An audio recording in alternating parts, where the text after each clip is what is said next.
Bienvenidos. Hoy recorreremos los palacios y casonas más majestuosos del México virreinal. Entre muros de cantera y azulejo, descubriremos historias que el tiempo no ha podido borrar. Comencemos. El Palacio de los Condes de San Mateo de Valparaíso, ubicada en esquina de Isabel la Católica y Venustiano Carranza en el centro histórico, es una de las cumbres del barroco civil novohispano.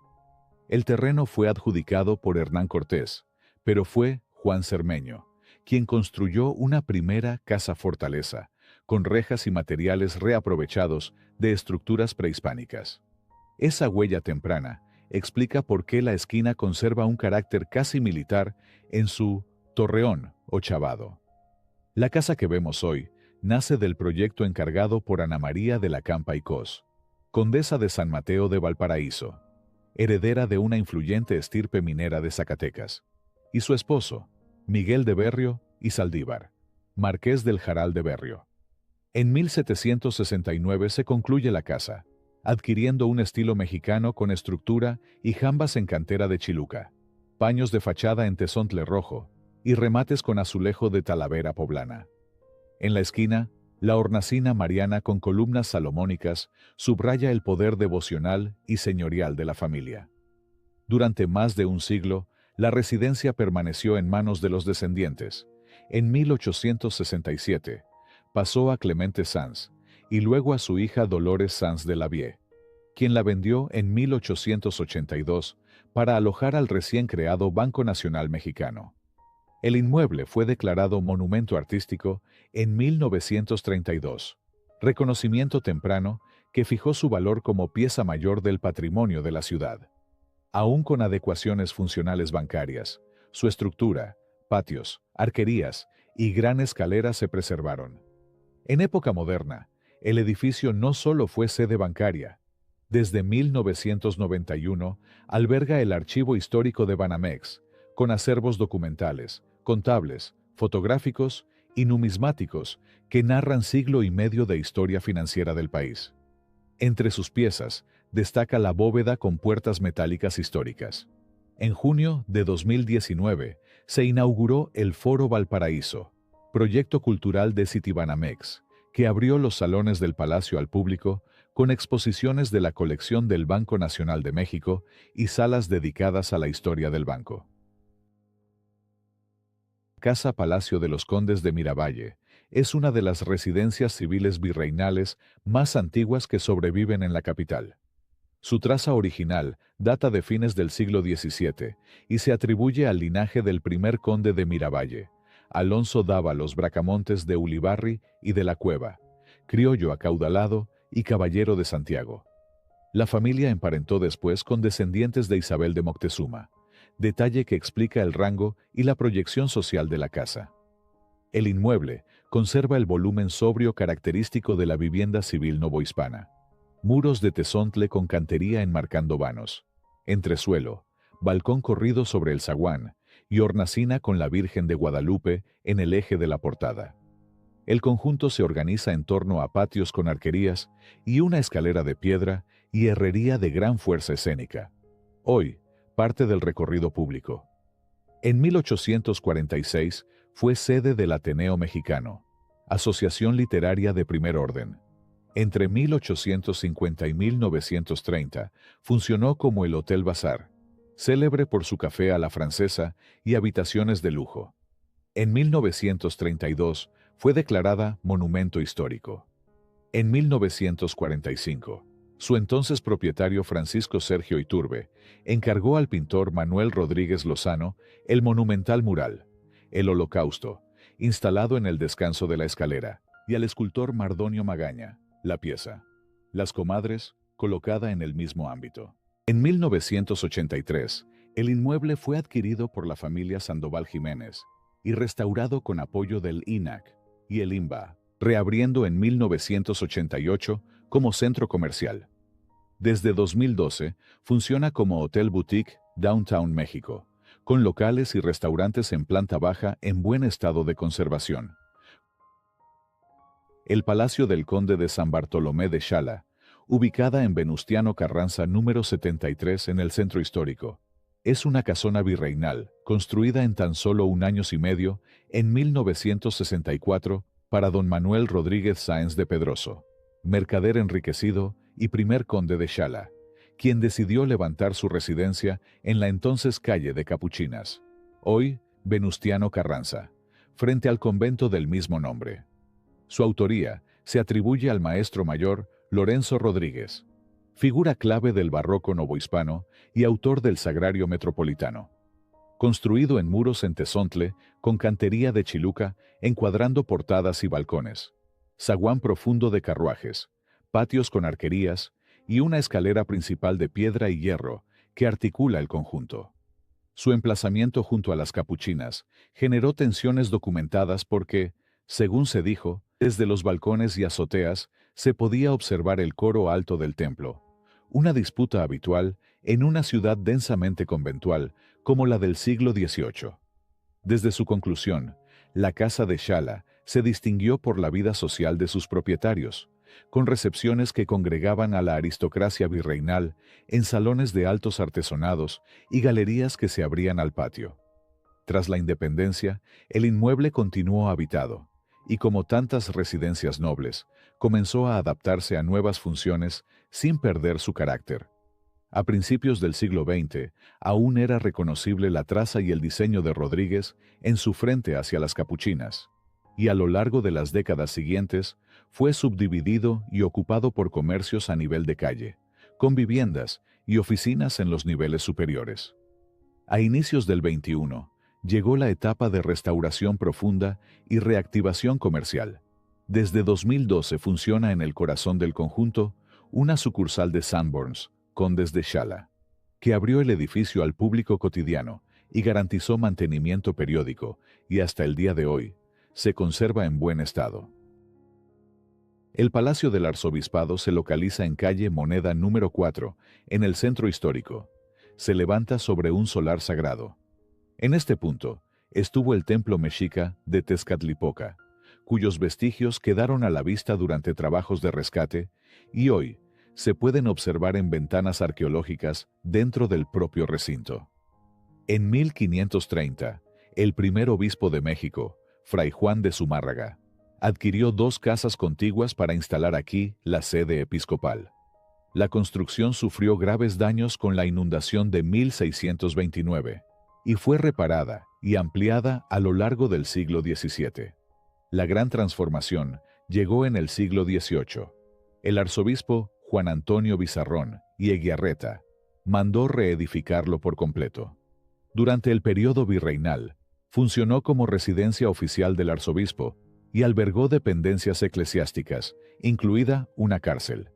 Aquí falleció el 4 de octubre de 1808, Francisco Primo de Verdad y Ramos, figura temprana del movimiento independentista. Tras las leyes de reforma, el inmueble fue desamortizado y pasó a funciones civiles ligadas a Hacienda y otras oficinas públicas. Con el tiempo, quedó reducida su extensión original por ventas parciales, pero conservó el núcleo palaciego. Fue declarado monumento histórico en 1931. Por decreto de 1961, se asignó formalmente a la Secretaría de Hacienda. Y luego del sismo de 1985, se emprendió una restauración integral, que culminó en 1994 con la apertura del Museo de Arte de la Secretaría de Hacienda. Como museo, resguarda y exhibe el acervo patrimonial y el programa Pago en Especie, además de una museografía que incorpora las ventanas arqueológicas del basamento de Tezcatlipoca, integrando en una sola visita el sustrato prehispánico y la arquitectura virreinal. Hoy, el palacio se encuentra en buen estado de conservación, con patios, arquerías y columnas de cantera plenamente legibles, y con servicios culturales activos. La visita es de acceso libre con programación de exposiciones y actividades artísticas, y diversas carteleras oficiales confirman dirección y operación vigentes. La Casa del Risco, hoy Centro Cultural Isidro Fabela, se encuentra en Plaza de San Jacinto, número 5 y 15, San Ángel en la Alcaldía Álvaro Obregón, antes de ser conocida como la Casa del Risco. Este monumento del siglo XVIII tuvo una vida agitada. En el siglo XVI, albergó conventos de frailes dominicos y carmelitas. Más tarde, durante la intervención estadounidense, sus estancias sirvieron de cuartel para las tropas invasoras, y en la llamada Guerra de Intervención del siglo XIX, funcionó como hospital para heridos. El corazón simbólico del inmueble es la Fuente del Risco, un retablo fuente adosado al patio, construido probablemente en la segunda mitad del siglo XIX. Su estructura simétrica se cubre con una profusión de platos, tazas, fragmentos de porcelana oriental, concha nácar y azulejos, ensamblados como un mosaico exuberante que le dio nombre a la casa. Riscos por las pedacerías salientes.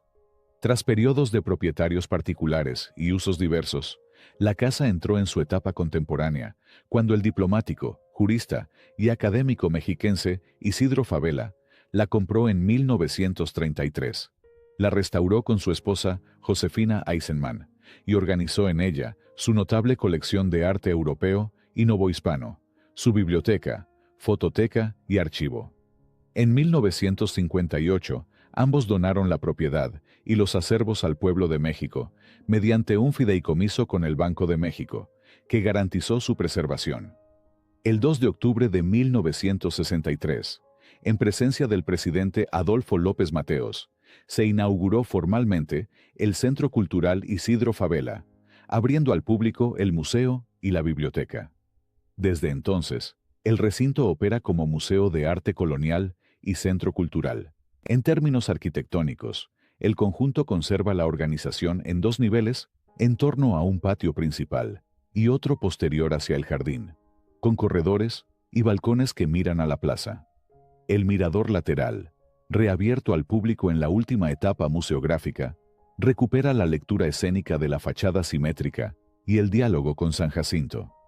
La museografía permanente se distribuye en 7 salas que muestran arte barroco religioso mexicano, arte religioso europeo, barroco civil, paisaje y costumbrismo, retrato europeo, además de los ambientes domésticos del comedor del matrimonio Fabela y el estudio de Isidro Fabela, donde se aprecia el gusto coleccionista y el modo de vida de la pareja. En la última década, el museo ha mantenido programación viva de exposiciones, seminarios y actividades. La Casa Böker se levanta en la esquina de Avenida 16 de Septiembre e Isabel la Católica, en el centro histórico, donde la familia alemana Böker instaló desde 1865 su ferretería insignia. El inmueble actual fue concebido por los arquitectos neoyorquinos de Lemos y Cordes y construido entre 1898 y 1900. Fue pionero en el país por su estructura de columnas y traves metálicas.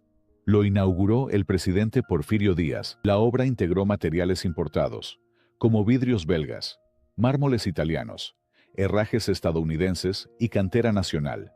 Luce acceso esquinado con columnas jónicas de granito, ventanería de hierro fundido finamente decorada, patio interior y un elevador de carga con piezas de fundición, además de un característico torreón redondo con asta bandera. Durante la excavación se hallaron piezas mexicas, entre ellas un águila decapitada donada al Museo Nacional de Antropología.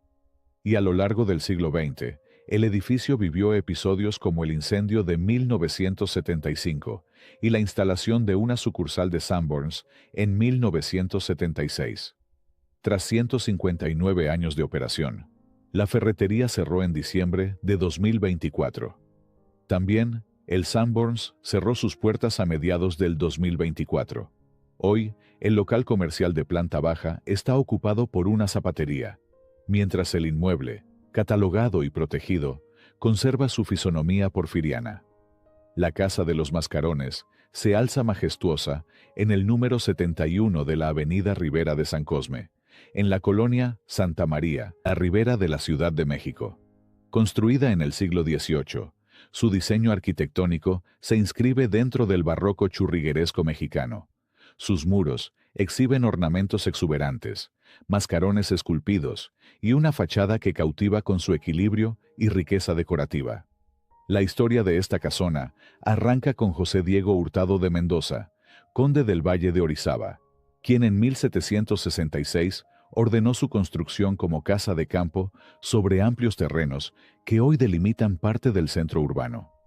Tras su muerte, la obra quedó inconclusa y fue subastada en 1822. Fue hasta 1840 que el canónigo Manuel Moreno y Jove concluyó la edificación, aunque con modificaciones que respondían ya a nuevas necesidades institucionales. Desde entonces, su destino cambió muchas veces. En 1850 albergó el Colegio de San Luis. Luego, fue sede del Colegio de Nuestra Señora de Guadalupe. Más tarde, en 1885, funcionó como Liceo Franco-Mexicano y en 1893 se transformó en el Instituto Científico de México, promovido por los jesuitas. En 1914, el presidente Venustiano Carranza nacionalizó el edificio, expulsó a los jesuitas y destinó el inmueble a diversos usos educativos. En 1921, la UNAM instaló allí su escuela de verano y en 1929 creó la Escuela de Música, que compartió espacio con la Escuela de Verano. En 1940, un decreto presidencial elevó la casa a bien de utilidad pública y la incorporó definitivamente al patrimonio universitario. Con el paso del tiempo, se fueron adaptando sus espacios. Entre 1941 y 1944, albergó la Facultad de Filosofía y en los años siguientes fue ocupada por la Escuela Nacional de Ciencias Políticas, la Preparatoria 6, entre otras dependencias universitarias. Hoy, la Casa de los Mascarones funciona como un centro de extensión académica de tecnologías e idiomas de la UNAM, conservando su hermosura arquitectónica y su aura histórica, en contraste con el entorno urbano moderno. La Casa de Alvarado, localizada en la calle Francisco Sosa, número 383, esquina con Salvador Novo, en el barrio de Santa Catarina, en Coyoacán, una casona tardo-virreinal del siglo XVIII con acentos andaluces y mudéjares, debe su nombre a una tradición apócrifa que la vinculó con el conquistador Pedro de Alvarado. En rigor, el apelativo se popularizó en el siglo XX, cuando la arqueóloga Celia Nuttall la habitó y rotuló el portón con ese nombre. Hoy es sede de la Fonoteca Nacional. El inmueble, declarado monumento histórico, conserva su acceso de madera finamente tallada, patios y jardines. Tras décadas de usos públicos, fue entregado a Conaculta en 2004 para albergar la fonoteca. Entre 2005 y 2008, se acometió una restauración integral que recuperó colores y texturas originales y reconstituyó el jardín histórico con proyecto del arquitecto Kees van Rooij. El recinto abrió sus puertas como Fonoteca Nacional el 10 de diciembre de 2008 e incorporó el Jardín Sonoro, un espacio de escucha al aire libre con sistema multicanal, la antigua Casa Patronal del Obraje y posterior fábrica textil El Águila, núcleo industrial que dio identidad al antiguo pueblo de Contreras gracias al cauce del río Magdalena.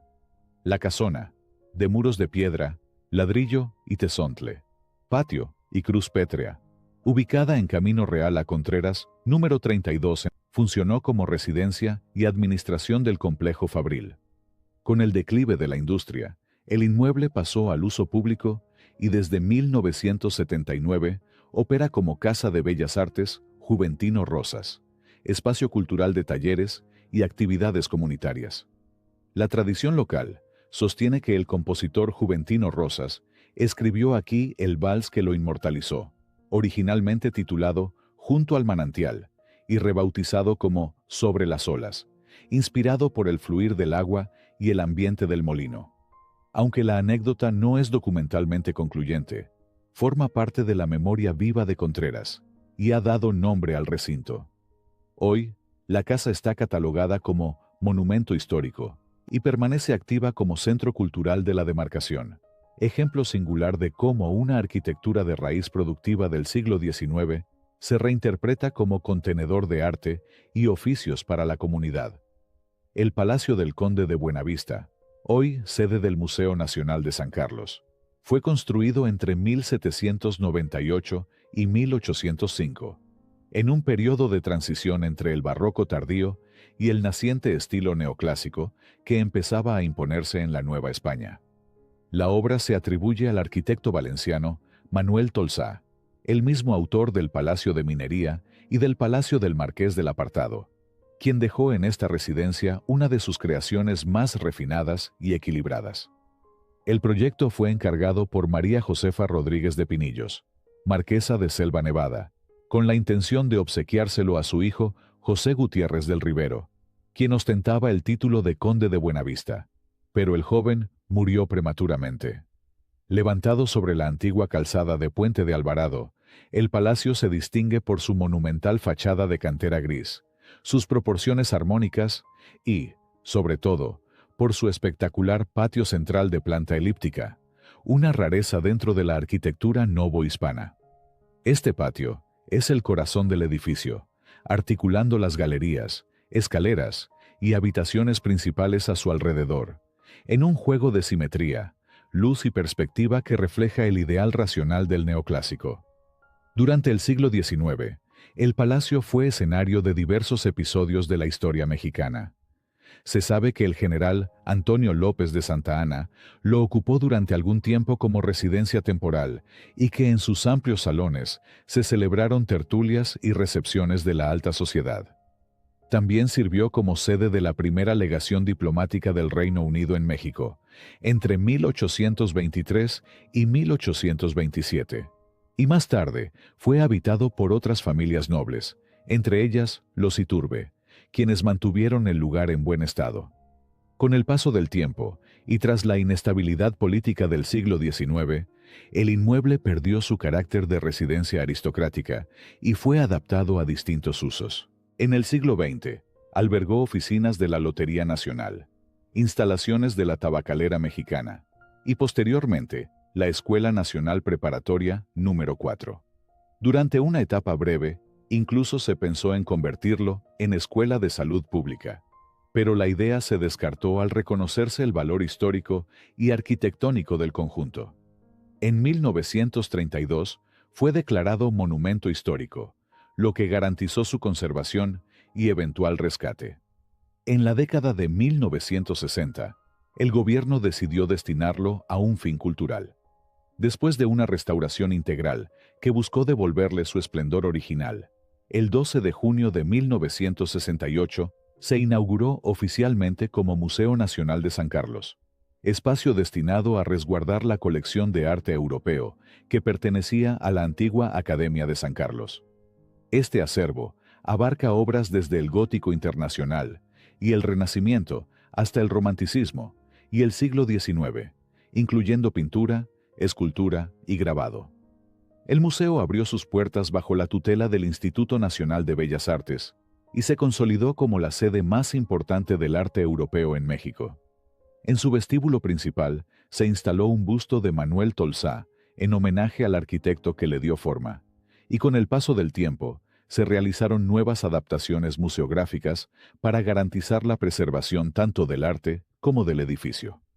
A lo largo del siglo XX y XXI, el Palacio del Conde de Buenavista ha sido objeto de varias restauraciones, siempre respetando su estructura original. Se consolidaron muros, se recuperaron molduras, se restauraron las rejas y se reabrió el patio central al cielo, devolviéndole la luminosidad y la perspectiva con que Tolsá lo concibió. Su valor va más allá de la arquitectura. Representa la transición entre dos épocas, del esplendor virreinal al racionalismo ilustrado, y también simboliza el paso de una residencia aristocrática privada a un espacio público de arte y cultura. Hoy, en pleno corazón de la colonia tabacalera, el Palacio del Conde de Buenavista conserva su majestuosidad intacta. Sus corredores de cantera, escalinatas y balcones conviven con las salas que exhiben obras de Rubens, Murillo, Zurbarán, Bruegel y otras figuras del arte europeo, en un diálogo continuo entre la historia y la belleza. Su patio elíptico sigue siendo uno de los espacios arquitectónicos más admirados de la Ciudad de México, una joya del neoclasicismo que ha sobrevivido al tiempo y a los cambios de la ciudad, manteniendo viva la herencia de Tolsá y el espíritu de un México que aprendió a convertir sus palacios en guardianes de la memoria. Gracias por acompañarme hasta el final de esta segunda parte de Joyas Virreinales. Cuéntame en los comentarios qué te pareció y nos vemos en el próximo video.